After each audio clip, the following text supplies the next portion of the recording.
Dobrodošli na kanal Codex Militarija. Svi već znaju da je kineska mornarica u broju plovila nadmašila američku, iako američka još uvijek ima prednost u veličini i snazi svojih brodova. Konkretno, Kina ima 754 plovila, a SAD 440. Kad uklonimo pomoćne brodove poput minolovaca i patrolnih brodova, Kina ima 370 ratnih brodova, a SAD 292. Tonaža kineske flote je oko 2 milijuna tona, a SAD-a 3,2 milijuna. Od toga preko milijun otpada na nosače zrakoplova. Međutim, problem nastaje kad te podatke pogledamo u vremenskom slijedu. 2014. godine Kina je imala 255 ratnih brodova, a SAD 289. Dakle, u 10 godina kineska mornarica je narasla za 30%, a američka je ostala ista. Što se tiče okomitih ćelija za lansiranje raketa, što je dobar pokazatelj paljbene moći, američka flota raspolaže sa 8.500 VLS ćelija, a kineska s oko 5.000. Kineska flota je u istom razdoblju napravila i ogromne skokove u kvaliteti. Daleko od toga da se u američku flotu nije ulagala golema količina novca. Štoviše, u nju su spaljene nebrojene milijarde dolara. Godišnji proračun američke mornarice je oko 250 milijardi dolara, što je poprilična količina novca, usporediva s cjelokupnim kineskim vojnim proračunom u apsolutnim iznosima. Stoga ću u ovom videu nabrojati najveće promašaje u ekspanziji američke flote i zašto usprkos ogromnim ulaganjima ona izgleda sve slabije naspram rastućoj kineskoj. Pogledajmo prvo najveće programe američke mornarice koji međutim nisu doveli do željenog povećanja kapaciteta, pa ih možemo zvati promašajima. Prvi i najočitiji jesu razarači klase Zumwalt, futurističkog oblika koji osigurava smanjenu vidljivost za radar i s naprednim radarskim, raketnim i topničkim sustavima trebali su biti budućnost američke mornarice. Stvarnost je ispala malo drugačija. 32 broda su trebala koštati 9,6 milijardi dolara u 2005. godini. No kako je istraživanje i razvoj napredovalo, tako su cijene rasle, a broj naručenih brodova posljedično smanjen sa 32 na 24, na 7 i na posljedku 3. No istraživanje i razvoj i dalje imaju fiksnu cijenu. Napredni topnički sustav, koji se na svakom brodu nalaze 2 komada i koji je sposoban ispucati granatu od 155 mm na udaljenost od 150 do 190 km, je prvi otkazan. Kako je smanjen broj naručenih brodova, topova i granata, tako je svaka granata od početnih $35.000 poskupila na $476.000 po komadu. Daljnji razvoj sustava je potom otkazan, a brodovi su time izgubili svoju svrhu. Prije otkazivanja cijelog programa izgrađena su 3 broda za cijenu od $4,24 milijarde po brodu, 80% više od planiranog. A cijena cjelokupnog programa je u 2016. godini iznosila $22,5 milijarde. To znači da je na ova 3 broda, koji su i danas bez glavnog naoružanja, potrošeno $7,5 milijardi po brodu. Za usporedbu, nuklearni nosač zrakoplova klase Ford košta $12 milijardi, a 7 puta je veći. Umjesto Zumwalta, mornarica je nastavila proizvoditi razarače Arleigh Burke, koji koštaju nešto preko $2 milijarde po komadu. Danas se napredni topnički sustav mijenja lanserima za hipersonične rakete, koje još nisu u proizvodnji, u pokušaju da se iz 3 postojeća trupa izvuče bilo kakva vrijednost. Idući program o kojem želim pričati jest obalni borbeni brod, ili Littoral Combat Ship. Iza tog nepotrebno fancy imena stoji ideja da se napravi manja fregata koja će imati modularne pakete za protupodmorničku, protuzračnu, protuminsku ili ulogu podrške kopnenim trupama. Ovi modularni paketi su dizajnirani tako da se mogu zamijeniti u kratkom roku i specijalizirati brod po potrebi za drugu svrhu. Obalni u nazivu znači da će se moći približiti protivničkim obalama za razliku od većih razarača i krstarica koje nisu pogodne za to. Područje Perzijskog zaljeva i Hormuškog tjesnaca odmah pada na pamet kao takvo moguće ratište, gdje djeluju iranski jurišni čamci na koje su veliki brodovi vrlo ranjivi. O tome sam napravio poseban video na koji će biti poveznica u opisu videa. Program je započeo 2003. godine s planom da se sagrade 52 broda, s cijenom koja iznosi 1/4 većih razarača. Dizajnirana su 2 broda, trimaran klase Independence i klasična fregata Freedom. Naručene su obje konfiguracije zato što američka mornarica tvrdila da je istraživanje i razvoj već plaćeno, tako da nema dodatnog troška ako se naruče oba dizajna. Sve probleme s ovim brodovima je nemoguće nabrojati. Pogonske jedinice su se pregrijavale, na trupovima su otkrivane pukotine, sustavi nisu radili kako treba, osobito protupodmornička konfiguracija, a modularnost je bila pusta želja. Svaki brod je na kraju služio konfiguraciju koja je sagrađena, izmjena borbenih modula nije nikad provedena.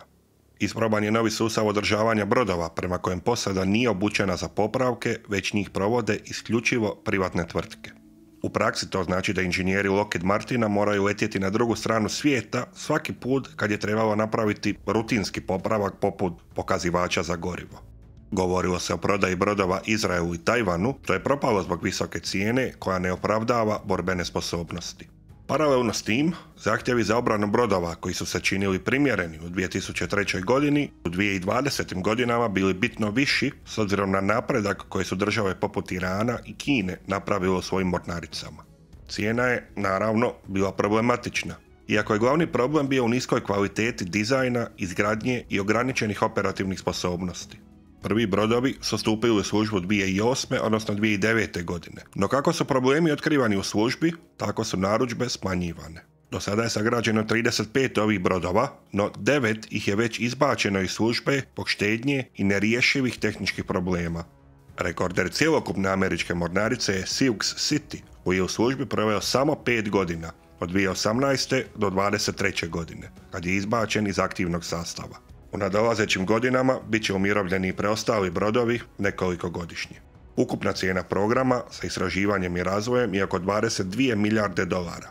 Izgradnja svakog broda košta oko 550 milijuna dolara, a godišnji troškovi održavanja su 66 milijuna dolara po brodu. Iako su u službi, nikad nisu raspoređeni na borbene zadatke. Još 2017. godine je raspisan natječaj za nasljednika u klasi fregate koja bi bila veća i moćnije naoružana od obalnog borbenog broda i time imala veće sposobnosti preživljavanja.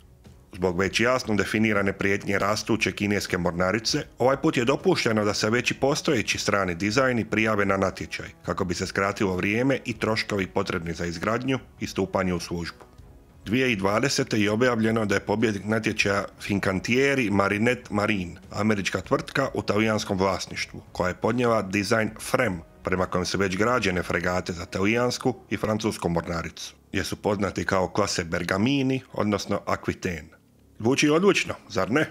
Već postojeći dizajn će se prilagoditi za američku elektroniku i naoružanje i proizvodnja može započeti. Izmjene su planirane za neki 45 do 55% sustava uz povećanje u težini od 10% kako bi se na brod smjestili dodatni generatori i stvorio prostor za buduće nadogradnje. To je bilo u 2020. Preinake na koje se mornarica odlučila u međuvremenu su međutim bile malo veće od jednostavne zamjene elektronike i oružja. Svaku godinu mornarica se javila s novim zahtjevima prema brodogradilištu i na kraju je ispalo da mornarica želi redizajnirati 85% broda, zbog čega rad na završenim nacrtima još uvijek nije gotov. Štoviše, još uvijek se ne zna da li će nova fregata imati planirane 32 lansirne ćelije ili će to biti povećano na 48. Vrlo je upitno koji je uopće smisao licenciranja postojećeg dizajna ako će se izmijeniti 85% tih nacrta.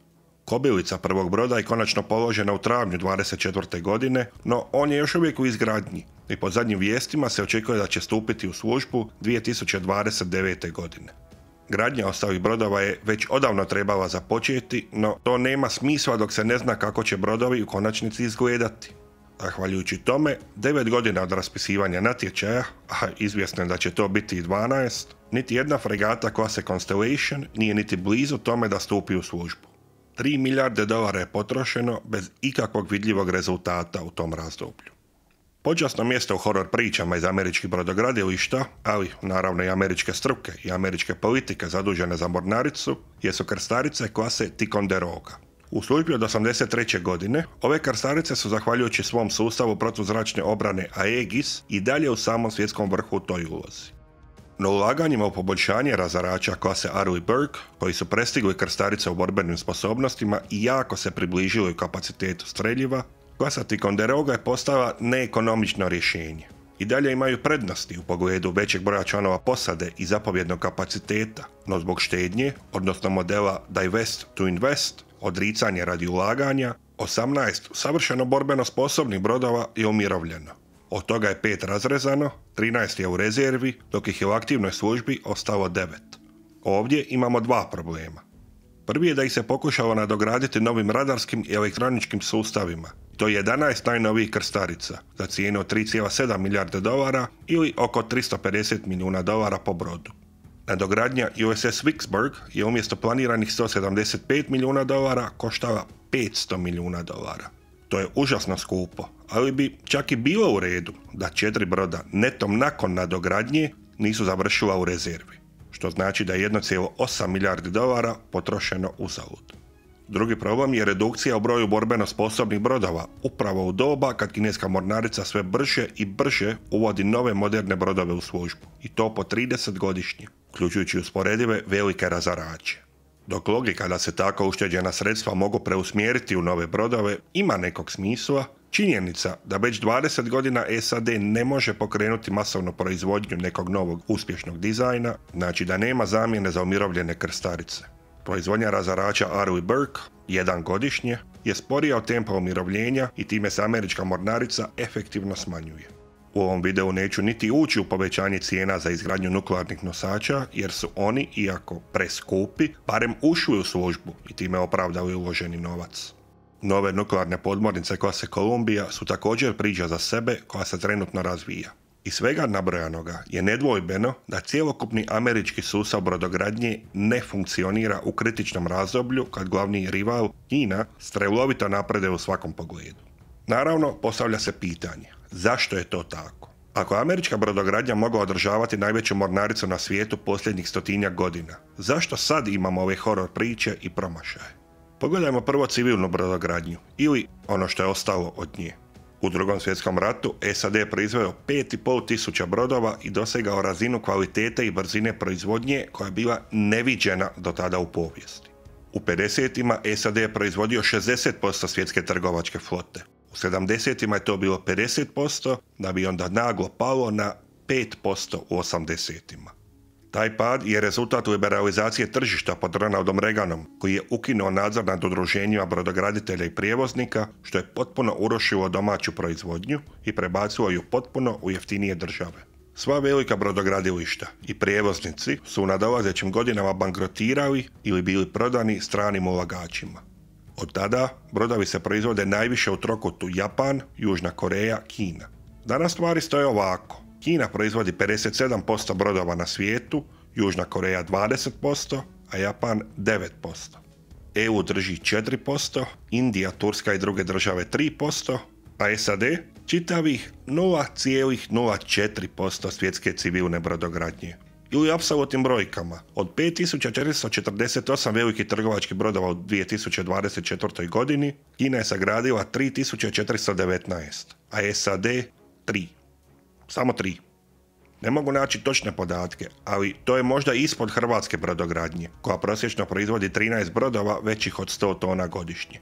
Imajmo na umu da SAD obavlja oko 80% sveukupne trgovine brodovima. Taj podatak postaje još čudniji.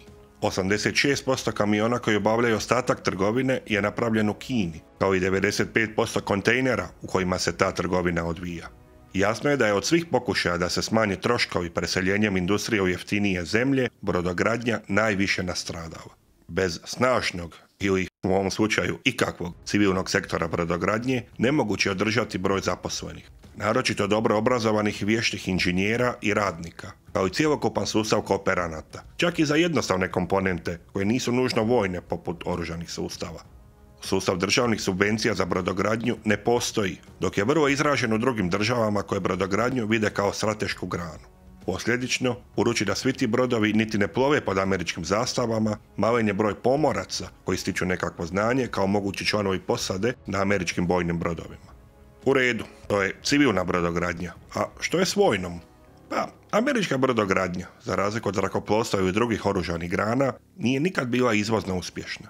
Jedan od razloga su ograničenja na izvoz nuklearnih plovila. No i države Europe koje su rado opremale svoja zrakoplovstva američkim zrakoplovima su ipak odlučile da svoje ratne brodove uglavnom same proizvode.